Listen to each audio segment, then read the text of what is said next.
Hello दोस्तों, welcome to sleepy classes. पहला question है about drainage system in India.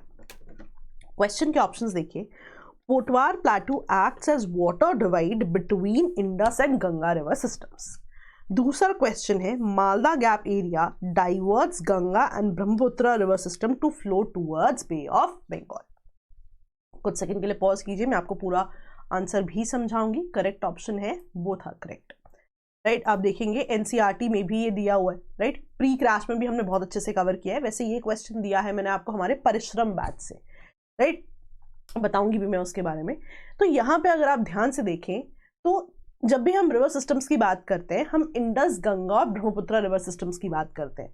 NCERT में दिया हुआ है कि इट इज सेड कि पहले एक बहुत बड़ा रिवर सिस्टम था जिसे इंडो ब्रह्मा रिवर कहते थे। राइट, इवेंचुअली वही जो है 3 मेन ड्रेनेज सिस्टम में बदल गया, Indus, Ganga and Brahmaputra river system. अब यहां पे ये बता रहे हैं कि डिसमेंबरमेंट क्यों हुआ। अब 2 चीजें यहां पे बताई जाती हैं कि सबसे पहली चीज जो यहां पे हुई, आप देखिए प्लीस्टोसीन एरा में अपहीवल हुआ। राइट, और यहां पे अपहीवल में बेसिकली क्या हुआ, अपलिफ्टमेंट हुई दिल्ली रिज या पोटवार प्लेटो की। राइट, तो यहां पे आप देखेंगे दिल्ली रिज या पोटवार प्लेटो की हम बात करते हैं तो एनसीईआरटी कहती है यहां पे अपलिफ्टमेंट हुआ पोटवार प्लेटो का, दिल्ली रिज का, जिसकी वजह से ये जो पहले एक सिंगल बड़ी रिवर थी इंडो ब्रह्मा रिवर, ये डिवाइड हो गई बिटवीन, आप देख सकते हैं, Ganga and Indus river system. यहां से बता रहे हैं it acted as water divide between Indus and Ganga river systems. Similarly यहां पे जब आप फिजियोग्राफी पढ़ते हैं, आप पढ़ते हैं मालदा गैप आ गया। मालदा गैप की वजह से क्या हुआ कि ब्रह्मपुत्र रिवर सिस्टम और गंगा रिवर सिस्टम दोनों ही बे ऑफ बंगाल की तरफ आ गई। वही एनसीईआरटी कहती है कि down thrusting of Malda gap, right, वहां पे diverted Ganga and Brahmaputra river systems to flow towards Bay of Bengal. Right, तो एग्जैक्टली एनसीईआरटी से ये लाइंस पिक करी हुई थी। अगर आपने क्रैश कोर्स भी लगाया है, आपको कॉन्सेप्ट जो है पता होना चाहिए। राइट, चलिए आगे बढ़ते हैं। नेक्स्ट, अब ये क्वेश्चन देखिए आप। स्टेटमेंट 1 कहता है the Atacama desert is one of the driest deserts in the world. Next, cold ocean currents have direct effect on desert formation in the west coast regions, categorically in tropical and subtropical regions। अब यहां पे आप देखिए कौन सा correct answer बनना चाहिए। कुछ सेकंड के लिए पॉज कीजिए। करेक्ट ऑप्शन क्या बनता है यहां पे कि स्टेटमेंट 1 2 दोनों ही करेक्ट है and statement 2 is the correct explanation of statement 1।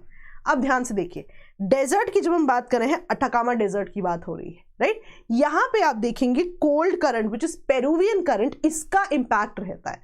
Right, और आप बेसिकली समझिए कि जब भी हम वार्म और कोल्ड रीजन्स की बात करेंगे, याद रखने का तरीका है, वार्म रीजन होगा तो राइट आपकी कुछ साइक्लोनिक कंडीशंस, रेनफॉल वाली कंडीशंस होंगी ना, हवा ऊपर गई, बादल बने, बारिशें हुई। कोल्ड जगह पे क्या होगा, एयर चुपचाप डिसेंड करती है। तो आप देखेंगे रेनफॉल की कंडीशंस कहां बनेगी, जहां पे वार्म ओशन करंट्स होंगी। जहां पे भी आपकी कोल्ड ओशन करंट्स होंगी, वहां पे तो एयर चुपचाप सबसाइड कर रही है, वैसे भी रेनफॉल की कंडीशंस नहीं बनती है। तो आप हमेशा देखेंगे डेजर्ट फॉर्मेशन में इनका हमेशा ही जो है रोल रहेगा। आप देखिए सिमिलरली कोल्ड करंट, बेंगोला करंट, इनका भी इंपैक्ट जो है रहता है। राइट, तो इसीलिए आप देखेंगे ये चीज यहां पर सही हो जाती है। राइट, चलिए तीसरा क्वेश्चन देखते हैं। तीसरा क्वेश्चन देखिए बिल्कुल बेसिक्स पे है। How many of the following factors generally favour the development of surface temperature इन्वर्जन्स। Right, अब आपने टेम्परेचर इन्वर्जन को याद करना है। तो देखिए यहाँ पे 5 चीजें दी हुई हैं, long winter night, cloudless and clear sky, presence of dry air near ground surface, fast movement of air या snow covered ground surface. How many of the following, how many कितना है यहाँ पे मैं आपको दिखाती भी हूं, 4 only. Right, long winter night, cloudless and clear sky, presence of dry air and snow covered ground surface. मैं आपको दिखाती भी हूं।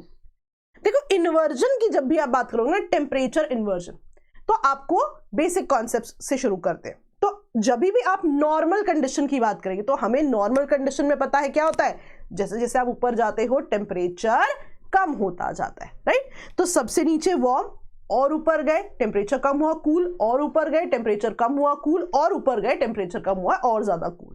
राइट, ऐसा क्यों होता है, क्योंकि नॉर्मल लैप्स रेट जो है एक्ट करता है ना। कभी कभी देखा जाता है कि यहां पे वार्म की जगह कूल हो जाता है, right? When does this happen? अब हमेशा नहीं होगा, कभी कभी होगा, पर इसको समझने का बहुत अच्छा तरीका है। इमेजिन वो जोन्स जो पोल्स के पास है, जो स्नो कवर्ड है, वहां पे क्या होगा कि स्नो कवर्ड जोन है, ऑफ कोर्स ये रीजन्स भी क्या होंगे, कूल होंगे, राइट? तो ये बहुत ही अच्छा एग्जांपल है। तभी आप देखते हो पोल्स के पास जहां पे भी स्नो कवर्ड रीजन्स हैं, वहां पे ये इन्वर्जन होने की पॉसिबिलिटी बहुत ही ज्यादा होती है। तो ये चीज आपने याद रखनी है। वैसे मैं आपको दिखा भी देती हूं कि बिल्कुल मैंने अपने क्रैश कोर्स से स्लाइड ली हुई है, हम बहुत डिटेल में पढ़ाते हैं वहां पे। आपको कंडीशन क्या चाहिए, आप चाहते हो कि यहाँ पे कूल कंडीशंस हो जाए, टेक्निकली वार्म होनी चाहिए, अर्थ हीट रेडिएट भी कर रही है, वो नॉर्मल कंडीशन होती। इन्वर्जन में क्या है, इन्वर्ट हो गई कंडीशंस, यहां पे कूल हो गया।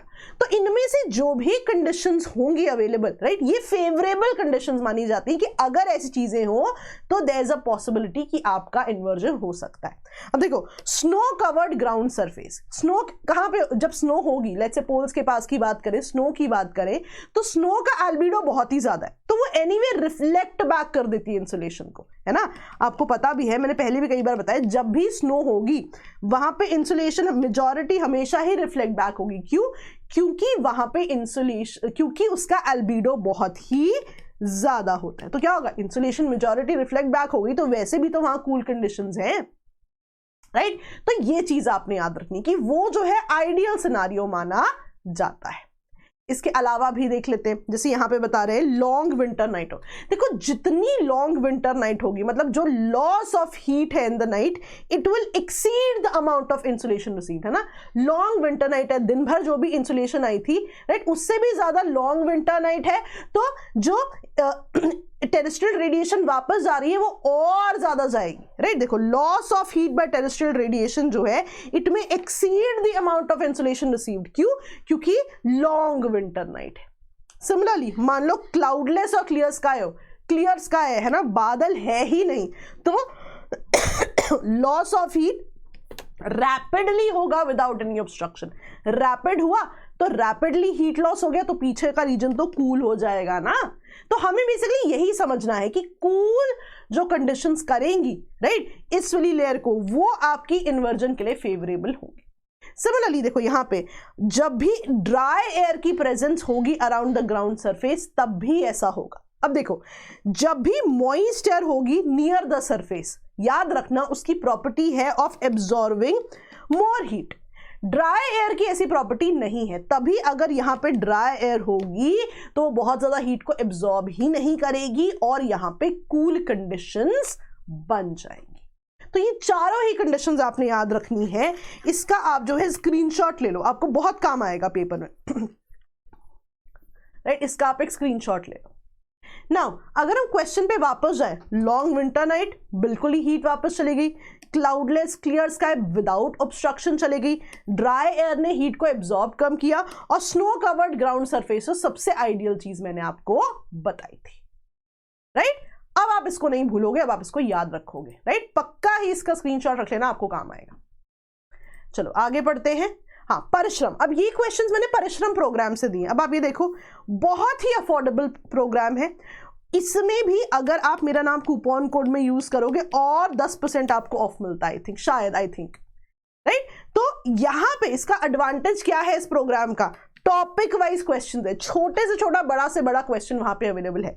सारे यूपीएससी के जो 11 से 22 तक के पीवाईक्यूज है, सॉल्व्ड वहां पर है, right? And if you want to talk to our mentors for better preparation, वो भी चीज होगी, राइट? करंट अफेयर्स के भी सेपरेटली टेस्ट वहां पे अवेलेबल है। तो जरूर इस कोर्स को ज्वाइन करें, वेरी अफोर्डेबल और बहुत डिटेल्ड कवरेज है, छोटी से छोटी चीज टॉपिक वाइज वहां पर कवर्ड है, राइट? चलिए नेक्स्ट आगे आते हैं। अब एक और क्वेश्चन देखिए, इनमें से क्या फैक्टर्स हैं that will cause variation in the insulation received by the earth. अब देखो, rotation of the earth on its axis, inclination of sun's rays, length of the day, transparency of the atmosphere. कुछ second के लिए pause कीजिए। How many among the following, right, factors will cause variation in insulation received by the earth? Correct answer क्या होगा? All 4, है ना? अब simple सी चीज समझो, इंसुलेशन को इंपैक्ट करे ना variation in insulation, variation in incoming solar radiation, of course rotation impact करेगी, है ना। जो पार्ट सन के सामने है वहां पे दिन होगा, दूसरी तरफ रात होगी, ऑफ कोर्स रोटेशन इंपैक्ट करेगी। अच्छा, एंगल ऑफ इंक्लिनेशन भी बड़ा इंपॉर्टेंट है। अगर सीधा होता बिल्कुल जो अर्थ और सन का एंगल है, राइट, बिल्कुल सीधा होता, अगर अर्थ टिल्टेड नहीं होती तो 12 घंटे दिन 12 घंटे रात होती। टिल्ट है, इसीलिए टिल्ट के हिसाब से कहीं पे लंबा दिन भी हो सकता है ना। आप पढ़ते भी हो कि पोल्स के पास कई दिन ही चल रहा है, रात हो ही नहीं रही है। तो inclination is also very very important. Length of the day, जहां लेंथ ऑफ द डे बड़ा है इंसुलेशन भी उतनी ही देर है। चौथा, transparency of the atmosphere. Example से समझो, मान लो एटमॉस्फेयर में क्लाउड्स हैं आपके, इंपैक्ट करेंगे ना इंसुलेशन को। कैसे? क्लाउड्स का एल्बिडो है, जो इंसुलेशन आ रही है, अ lot of it is already reflected back, तो ट्रांसपेरेंसी भी इंपैक्ट करेगी, राइट। अगर आप क्रैश के स्टूडेंट हो, आपको ये गलत नहीं करना चाहिए, मैंने बहुत डिटेल में आपको ये चीजें पढ़ाई हुई हैं, राइट। चलिए लास्ट क्वेश्चन। अगेन परिश्रम कोर्स बहुत ही डिटेल है, परिश्रम बैच जो है मतलब प्रैक्टिस क्वेश्चंस बहुत ही ज्यादा बढ़िया है उसमें, राइट। व्हाई? बिकॉज टॉपिक को कवर करते हैं, it ensures that you have covered most of the topics. अब जैसे देखिए मोलासिस बेसिन, राइट। अब यहां पे अगर आप देखेंगे मोलासिस बेसिन क्या होते हैं, राइट, ये आप देखोगे ये ऐसे बेसिन्स हैं, right, which are characterised by soft unconsolidated sedimentary rock deposits by the ancient rivers, right. तो सेडिमेंट्री रॉक डिपॉजिट्स ये माने जाते हैं, और याद रखिएगा ये इंडियन स्टेट ऑफ मिजोरम से एसोसिएटेड रहते हैं। तो याद रखिएगा मोलासिस बेसिन मिजोरम, एनसीईआरटी में दिया हुआ है, राइट। तो इसको जरूर आप जो है याद रखें। ये बहुत सारी चीजें हैं जो एनसीईआरटी में ना एक लाइन है, एक लाइन या 2 लाइन में ये एनसीईआरटी में दिया हुआ है। बहुत ही पिक एंड चूज करके क्वेश्चंस हैं इस प्रोग्राम में, जरूर आप इसको कंसिडर करें, राइट। चलिए before I leave, right, in courses पे जो है डिस्काउंट बढ़ता जा रहा है। अगर आप प्री के लिए प्रिपेयर कर रहे हैं कैटेगोरिकली, इस पॉइंट पे अगर आपको लग रहा है कोई आपका सब्जेक्ट वीक है, आप उनमें प्रिपेयर करना चाहते हैं, तो आप जरूर जो है इस कोड को यूज करें। Apart from that of course पूरे क्रैश पे टेस्ट सीरीज पे भी एप्लीकेबल है, but a lot of you also want to prepare specific subjects, उन पे भी आप ये कोड अप्लाई करें, जरूर आपको जो है कुछ ना कुछ डिस्काउंट मिलेगा। Thank you all for the day, thank you so much, bye bye.